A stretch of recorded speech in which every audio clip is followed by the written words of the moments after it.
ಹೌದು guys, big boss ಮನೆಯಲ್ಲಿ ನಾಳಿನ ಎಪಿಸೋಡ್ನಲ್ಲಿ ಏನೆಲ್ಲ ಆಗುತ್ತೆ ಅಂತ ನಾನು ನಿಮಗೆ ಮುಂಚೆನೇ ತಿಳಿಸ್ಕೊಡ್ತಾ ಇದ್ದೀನಿ. ಹೌದು ಗೈಸ್, ನಾಳೆಯ ಒಂದು ಎಪಿಸೋಡ್ನಲ್ಲಿ ರಜತ್ ಮತ್ತು ಗಿಲ್ಲಿ ನಡುವೆ ಒಂದು ಜೋರಾದ ಜಗಳನೇ ಶುರುವಾಗಿದೆ ಅಂತ ಹೇಳ್ಬೋದು. ಹೌದು, ಇದು ಯಾಕೆ ಶುರುವಾಯಿತು, ಏನು ಮತ್ತು ನಾಳೆಯ ಒಂದು ಎಪಿಸೋಡ್ನಲ್ಲಿ ಏನೆಲ್ಲ ಟೆಲಿಕಾಸ್ಟ್ ಆಗುತ್ತೆ ಎಲ್ಲನೂ ಕೂಡ ಕಂಪ್ಲೀಟಾಗಿ ನಾನು ನಿಮಗೆ ತಿಳಿಸ್ಕೊಡ್ತೀನಿ. ನಾಳೆಯ ಒಂದು ಪ್ರೋಮೋ ಬೇಕು ಅಂದರೆ ಟೆಲಿಗ್ರಾಮ್ ಚಾನಲಲ್ಲಿ ಅಪ್ಲೋಡ್ ಮಾಡಿದ್ದೀನಿ. ಈ ಕೂಡಲೇ ಲಿಂಕು ಡಿಸ್ಕ್ರಿಪ್ಷನಲ್ಲಿದೆ, ಹೋಗಿ ಜಾಯ್ನ್ ಆದರೆ ಪ್ರೋಮೋ ಸಿಗುತ್ತೆ. ನಮ್ಮ ಚಾನಲ್ಗೆ ಹೊಸಬರಾಗಿರೋ ಲೈಕು, ಸಬ್ಸ್ಕ್ರೈಬ್, ಬೆಲ್ಲೈಕನ್ ಕ್ಲಿಕ್ ಮಾಡ್ಕೊಳ್ಳಿ. ನಂತರ ಈ ಒಂದು ಸೀಸನ್ 12ರಲ್ಲಿ ಯಾರು ಗೆಲ್ಲಬೇಕು ಅಂತ ಅನಿಸುತ್ತೆ ಅವ್ರ ಹೆಸರನ್ನು ಕೂಡ ಕಮೆಂಟ್ ಮಾಡಿ. ಹೌದು ಗೈಸ್, ಬಿಗ್ ಬಾಸ್ ಕಡೆಯಿಂದ ಮನೆ ಮಂದಿಗೆ ಬಿಗ್ ಬಾಸ್ ಅವರು ಬಂದಿರುವಂತಹ ಗೆಸ್ಟ್ಗಳಿಗೆ ಎಂಟರ್ಟೈನ್ಮೆಂಟ್ ಇರಲಿ ಅಂತ ಒಂದು ಕಾರ್ಯಕ್ರಮವನ್ನು ಕೂಡ ಆಯೋಜಿಸಿದ್ದಾರೆ. ಇದರ ಪ್ರಕಾರ ಮನೆಯ 5 ಜನ ಅಂದರೆ ಬಿಗ್ ಬಾಸ್ ಸೂಚಿಸಿರುವಂತಹ ಲೇಡೀಸ್ ಏನಿದ್ದಾರೆ ಅವರು ಈ ಒಂದು ಗ್ರೂಪ್ ಡ್ಯಾನ್ಸ್ನ ಮಾಡಬೇಕಾಗಿರುತ್ತೆ. ಮನೆಯ ಮಂದಿ ಅಂದರೆ ಗಂಡು ಮಕ್ಕಳು ಏನಿದ್ದಾರೆ ಅವರು ಒಂದು ಪ್ರಾಪರ್ಟಿ ಡ್ಯಾನ್ಸ್ ಅಂದರೆ ಒಂದು ಪೋಲ್ನ ಇಟ್ಟಿರ್ತಾರೆ, ಅದರ ಸಹಾಯದಿಂದ ಪ್ರಾಪರ್ಟಿ ಡ್ಯಾನ್ಸ್ನ ಮಾಡಬೇಕಾಗಿರುತ್ತೆ. ನಂತರ ಗಿಲ್ಲಿ ಮತ್ತು ಅಶ್ವಿನ್ ಇದ್ದರೆ ಅವರು ಈ ಒಂದು ಪ್ರೋಗ್ರಾಮ್ನ ಹೋಸ್ಟ್ ಆಗಿರ್ತಾರೆ ಅಂತಲೇ ಹೇಳ್ಬೋದು. ಅದು ಗೈಸ್, ಇದರ ಪ್ರಕಾರ ಮೊದಲಿಗೆ ಗಿಲ್ಲಿ ಮತ್ತು ಅಶ್ವಿನ್ ಏನಿದ್ದಾರೆ ಅವ್ರು ಬಂದು ರೋಸ್ಟ್ನ ಮಾಡ್ತಾ ಇರ್ತಾರೆ. ಗಿಲ್ಲಿ ರೋಸ್ಟ್ ಮಾಡೋ ಬರದಲ್ಲಿ ಅವರಿಂದ ಒಂದು ಎಡವಟ್ಟು ಆಗುತ್ತೆ.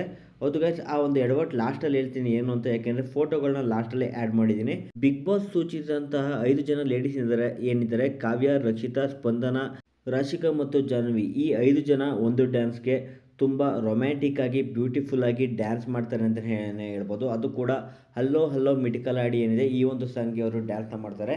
ತದನಂತರ ಮನೆ ಮಂದಿ ಅಂದರೆ ಉಳಿದಿರುವಂತಹ ಬಾಯ್ಸ್ಗಳು ಆ ಒಂದು ಪೋಲ್ನ ಡ್ಯಾನ್ಸ್ನ ಮಾಡಬೇಕಾಗಿರುತ್ತೆ. ಇದನ್ನಂತೂ ಗಿಲ್ಲಿ ಒಂದು ಸಖತ್ತಾಗಿ ಮಾಡ್ತಾರೆ. ಗಿಲ್ಲಿ ಬಿಟ್ಟರೆ ರಘು ಸರ್ ಎಂದರೆ ಅವರು ನೆಕ್ಸ್ಟ್ ಲೆವೆಲ್ ಡ್ಯಾನ್ಸ್ ಮಾಡ್ತಾರೆ ಆ ಒಂದು ಪೋಲ್ನ ಇಟ್ಕೊಂಡು ಅಂತ ಹೇಳ್ಬೋದು. ನಂತರ ಅಭಿಷೇಕ್ ಆಗಿರ್ಬೋದು, ಧ್ರುವಂತ್ ಆಗಿರ್ಬೋದು, ಧನುಷ್ ಆಗಿರ್ಬೋದು, ಮಾಳು ಆಗಿರ್ಬೋದು, ಎಲ್ಲರೂ ಕೂಡ ತುಂಬಾ ಚೆನ್ನಾಗಿ ಡ್ಯಾನ್ಸ್ ಮಾಡ್ತಾರೆ. ಬಟ್ ನನಗೆ ಇಷ್ಟ ಆದಂಥ ಡ್ಯಾನ್ಸ್ ಬಂದು ರಘು, ಯಾಕೆಂದರೆ ಅವರು ಡ್ಯಾನ್ಸೇ ಮಾಡೋದಿಲ್ಲ, ಬಟ್ ಈಗ ಡ್ಯಾನ್ಸ್ನ ಮಾಡಿದ್ದಾರೆ. ಹೌದು ಗೈಸ್, ಈ ರೀತಿಯಾಗಿ ಡ್ಯಾನ್ಸ್ನ ಮಾಡ್ತಾರೆ. ಕೊನೆಯದಾಗಿ ಟಮಟೆ ಏನಿದೆ, ಟಮಟೆ ಸೌಂಡ್ನ ಮೂಲಕ ಎಂಡ್ ಮಾಡಬೇಕಾಗಿರುತ್ತೆ. ಸೊ ಅದೇ ರೀತಿ ಮಾಡೋರವರು ಕೂಡ ಏನು ಮಾಡ್ತಾರೆ, ಮನೆಯ ಬಂದಿರುವಂಥ ಗೆಸ್ಟ್ಗಳು ಕೂಡ ಅದ್ರ ಬಗ್ಗೆ ಅಭಿಪ್ರಾಯ ಹೇಳ್ತಾರೆ. ಈಗ ಗಿಲ್ಲಿ ವಿಚಾರ ಹೇಳ್ತೀನಿ. ಗಿಲ್ಲಿ ರೋಸ್ಟ್ ಮಾಡೋ ಬರದಲ್ಲಿ ಅವ್ರಿಗೆ ಯಾವ ರೀತಿ ರೋಸ್ಟ್ ಮಾಡ್ತಾರೆ, ಯಾಕೆ ಜಗಳ ಆಯಿತು ಅಂತ. 5 ಜನ ನೆಂಟರು ಬರ್ತಾರೆ, ಬಂದಾದಮೇಲೆ ತಿಂದರು, ಎಷ್ಟು ತಿಂದರು ಅಂದರೆ ಅಷ್ಟೊಂದು ತಿಂದರು. ಸುಮ್ಮನೆ ಕೂತ್ಕೊಂಡು ತಿನ್ನೋರಿಗೆ ಎಷ್ಟು ಇರಬೇಕಿದೆ, ತಂದಾಕೋರು ನಮಗೆ ಎಷ್ಟು ಇರಬೇಕು ಅಂತ ಒಂದು ಡೈಲಾಗ್ನ ಹೊಡಿತಾರೆ. ಸೊ ಇದರಿಂದ ಟ್ರಿಗರ್ ಆದಂತಹ ರಜತ್ ಅವರು ಅವ್ರ ವಿರುದ್ಧ ರೊಚ್ಚಿಗೇಳ್ತಾರೆ ಅಂತಲೇ ಹೇಳ್ಬೋದು. ಏನು ಮಾತಾಡ್ತಾ ಇದ್ದೀಗ ಇಲ್ಲಿ, ಒಬ್ರಿಗೆ ಪರ್ಸ್ನಲಾಗಿ ಹರ್ಟ್ ಆಗುತ್ತೆ ಅಂತ ನಿಂಗೇನು ಕಾಮನ್ ಸೆನ್ಸ್ ಇಲ್ವಾ, ನಿನಗೆ ಗೊತ್ತಾಗೋದಿಲ್ವಾ, ಹಾಗೆ ಹೀಗೆ ಅಂತ ತುಂಬ ಜೋರಾದನೇ ಜಗಳ ಶುರು ಆಗುತ್ತೆ ಅಂತ ಹೇಳ್ಬೋದು. ನಂತರ ಮ್ಯಾನೇಜರ್ ಆದಂಥ ಅಭಿಷೇಕ್ರವರು ಮಧ್ಯೆ ಬಂದು ಅದನ್ನ ಬಿಡಿಸ್ತಾರೆ. ನಂತರ ಈ ಒಂದು ಕಾರ್ಯಕ್ರಮನ ಮುಂದುವರಿಸ್ತಾರೆ. ಬಟ್ ಇದು ಸಖತ್ತು ಜೋರಾಗೆ ಜಗಳ ಆಗಿದೆ, ಸೊ ಯಾರೂ ಕೂಡ ಮಿಸ್ ಮಾಡ್ಕೋಬೇಡಿ. ಇದಾದ ನಂತರ ಮನೆಯ ಒಳಗೆ ಒಂದು ಜಗಳ ಆಗಿರುತ್ತೆ. ನಂತರ ಮನೆಯೊಳಗೆ ಅವ್ರ ಕಾಟನ ತಡೆಯೋಕ್ಕಾಗ್ದಲೆ ಏನೇನೋ ಮಾತಾಡ್ತೀಯಲ್ಲೋ, ಮನುಷ್ಯನ ಜಾತಿ ಹುಟ್ಟಿರೋನು ಅರ್ಥ ಮಾಡ್ಕೋತಾನೆ, ನಿನ್ನ ಥರ ಆಡೋದಿಲ್ಲ, ಎಲ್ಲದಕ್ಕೂ ಒಂದು ತಾಳ್ಮೆ ಅನ್ನೋದಿರುತ್ತೆ. ಆ ಒಂದು ತಾಳ್ಮೆ ಹೊಡೆದೋದ್ರೆ ಏನಾಗುತ್ತೆ ಅಂತ ಗೊತ್ತಾಗೋದಿಲ್ಲ ಕಣೋ ಗಿಲ್ಲಿ ಲೋ ಅಂತ ತುಂಬ ಜೋರಾಗೆ ಕೂಗಾಡ್ತಾ ಇದ್ದಾರೆ.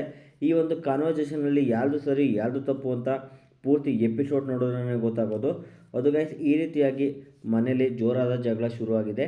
ಇದರಲ್ಲಿ ಸ್ವಲ್ಪ ನೋಡೋದಾದರೆ ಗಿಲ್ಲಿ ರೋಸ್ಟ್ ಮಾಡಿರ್ತಾರೆ, ಅದಕ್ಕೆ ಅವರು ಟ್ರಿಗರ್ ಆಗಿದ್ದಾರೆ ಅಷ್ಟೇ, ಬೇರೆ ಇನ್ನೇನು ಇಲ್ಲ. ಇದೇ ರೀತಿ ಅಪ್ಡೇಟ್ ತಿಳಿಸ್ಕೊಡ್ತಾ ಇರ್ತೀನಿ. ಅಲ್ಲಿವರು ನಮ್ಮ ಚಾನಲ್ ನೋಡ್ತಾ ಇರಿ. ಓಕೆ ಗೈಸ್, ನೆಕ್ಸ್ಟ್ ವಿಡಿಯೋದಲ್ಲಿ ಸಿಗೋಣ.